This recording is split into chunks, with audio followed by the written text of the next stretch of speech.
Anterior MWM. Purpose: to reposition the glenohumeral joint in a posterior-anterior direction while the patient lifts his or her arm in forward flexion. Patient position: sitting with head and shoulders in axis. The therapist should correct scapular displacements before performing the exercise.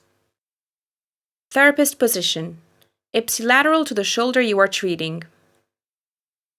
Hand placement: place the thenar eminence of your right hand on the posterior face of the patient's right humeral head and encircle the posterior lateral face of the shoulder with your fingers.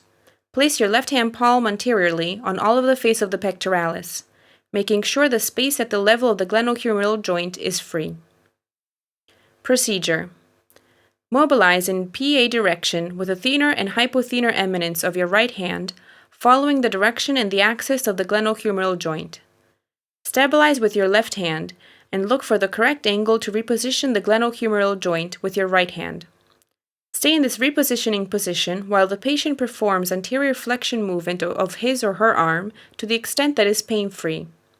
Perform 6 to 10 repetitions and then reassess pain complaint or movement dysfunction. Notes: it is important to maintain the immobilization on the glenohumeral joint and the scapular repositioning throughout both forward and backward movement to and from the initial position. Apply changes to the force vector on the accessory movement until you find the force that reduces or eliminates dysfunction.